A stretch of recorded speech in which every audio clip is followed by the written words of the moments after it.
Bonjour et bienvenue sur cette série de tutos consacrés à la création d'une bannière animée avec Photoshop, Illustrator, Adobe Premiere et After Effects. Nous revoilà pour cette deuxième partie, donc on va se concentrer sur le design sur Photoshop. Une fois sur Photoshop, nous allons créer un nouveau document. Vous vous rappelez les informations qu'on avait sur la vidéo par rapport à la taille, on avait 1280 sur 720 et le format de pixel qui était carré. Donc on prend pixel carré, c'est très important, et là on valide sur OK. On va prendre l'outil rectangle de sélection et on va tracer un rectangle qui va être la première barre. Et là on va mettre une couleur de fond, et ici j'aimerais bien partager avec vous une petite astuce que j'aime bien personnellement. Maintenant, supposons qu'on veuille prendre une couleur quelque part sur la vidéo, histoire de marier les couleurs. Donc là, dans mon cas, la vidéo se trouve sur mon deuxième écran. C'est assez simple et facile à travailler comme ça. Sinon, si vous avez un seul écran, il vous faudra juste vous débrouiller pour que les deux logiciels soient affichés sur le même écran.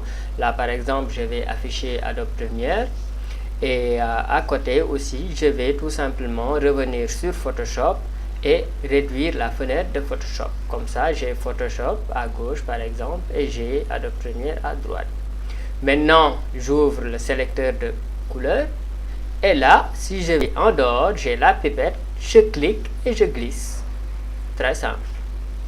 Ok, là on me tient et vous voyez que la pipette prend la couleur sur le t-shirt du cycliste. Et là, maintenant, je peux agrandir et appliquer ma couleur de fond. Donc, je désélectionne avec CTRL D. Et là, je vais dupliquer le calque de la première barre. Et je vais appliquer une incrustation en couleur. Et là aussi, je vais essayer de faire la même chose que tout à l'heure. Je vais prendre une couleur qui se trouve sur le t-shirt du cycliste. Donc là, je vais annuler et je vais tout simplement réduire ma fenêtre Photoshop. Je reviens sur incrustation couleur. Je vais sur la couleur. Le sélecteur de couleur apparaît. La pipette, je clique, je glisse sur le t-shirt encore une fois et je prends ce gris, je valide.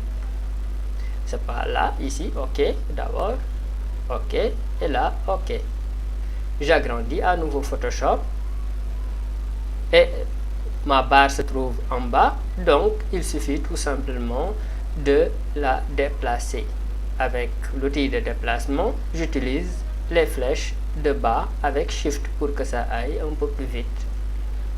Donc là, j'ai deux barres, je vais réduire la barre qui se trouve en bas et je vais tout simplement appliquer la transformation. Ceci fait, on va donc appliquer quelques effets histoire de donner un peu plus de relief à nos formes. Donc sur celui d'en haut, on va mettre de l'ombre portée. Vous voyez, ça fait un peu de relief maintenant, c'est bien. On met de l'incrustation en dégradé en mode de fusion éclaircir. Ouais, et là on fait OK. On peut même faire la même chose sur l'autre barre aussi qui est en bas. Donc lui aussi on va lui mettre une incrustation en dégradé qu'on laisse en mode de fusion éclaircir et on fait OK. On a presque fini avec le design sur Photoshop. Il nous reste à dessiner la roue de vélo.